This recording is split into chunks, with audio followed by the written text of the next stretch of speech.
guys, I'm back in Dragon Mania Legends, and as you can see, we're trying to breed the Melvin here. This is back when I still hadn't bred the Melvin, but we did get him eventually, as you saw on my community.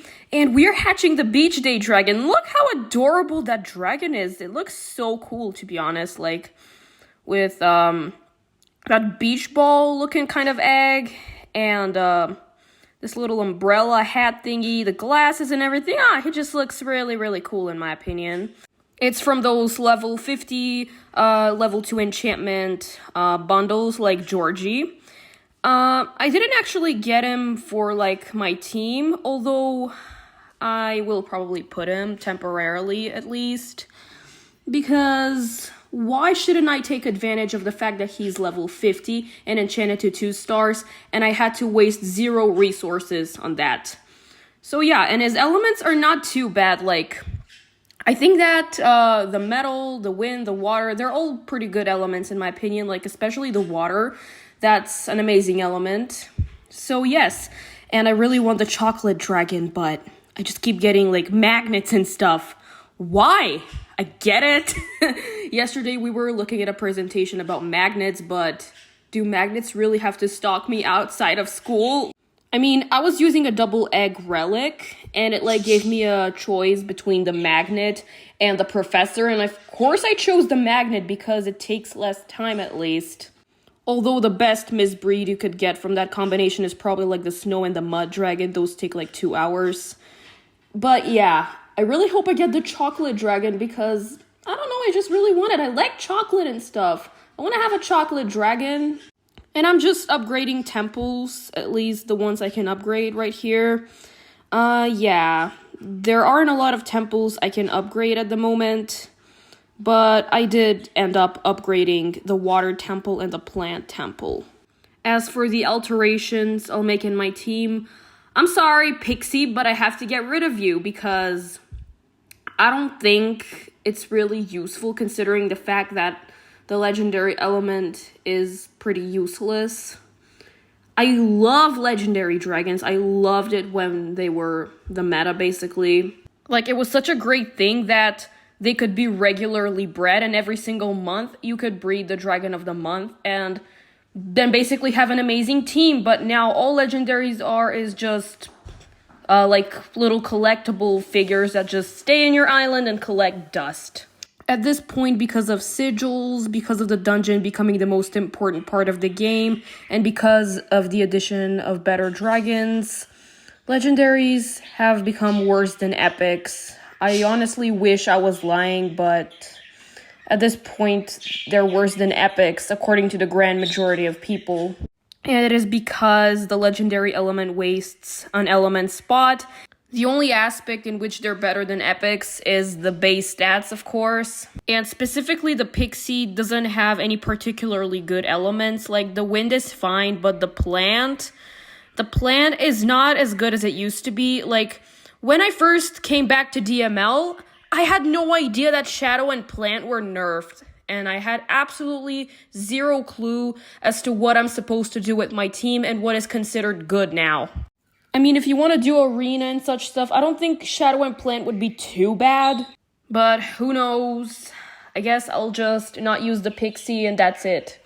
I mean, with the Beach Day Dragon, yes, water will be a repeating element, but water is a really good element, so I don't really mind having a repeat element if it's going to be such a good element. And now let's go ahead and pop some sigils onto our Beach Day Dragon. Of course, we have the rare acceptance. I'm going to give him the rare acceptance. And I do not have a rare wonder, so I'll just give him an uncommon wonder.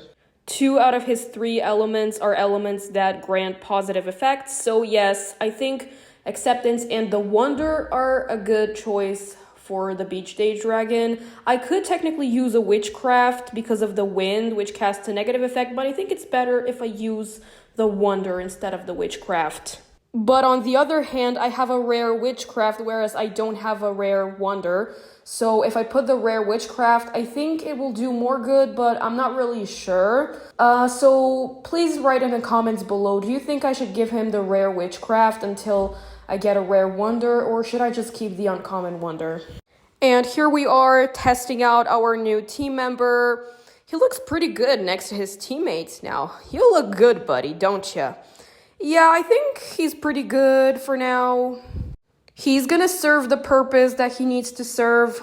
By the way, what should I pick for the Metal Mastery, you guys? I'm not entirely sure whether On Guard or Final Vengeance is better. A lot of people say Final Vengeance, but I really don't know.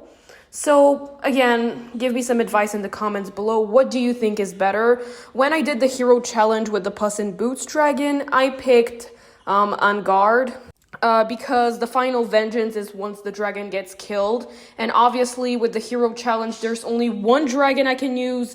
And of course, I wouldn't want it to get to the point where he gets killed. So I just picked On Guard. Besides, I needed that extra shielding there in the hero challenge. Since again, only one dragon, I want to protect it as much as possible. And On Guard gives you that protection, like kind of like the stone shield. And I'm actually upgrading my Envy Dragon right now in the Academy, so I don't know what metal skill I'm gonna pick for the Envy Dragon as well.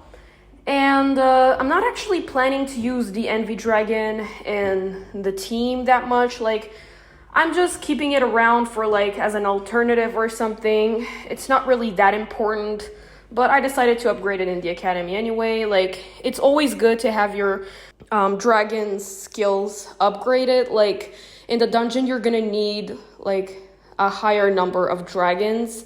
And if you have like some higher level dragons that you keep leveling up, but it's also important to remember that you should level up those dragons with the most useful typings. So if you do have such higher level dragons that you're working on but also not taking them too seriously, I still advise you to upgrade their skills because it will be useful in the dungeon ultimately. And if you need them as an alternative in castle events when you can't use your main team because of elemental restrictions, that is always a good idea.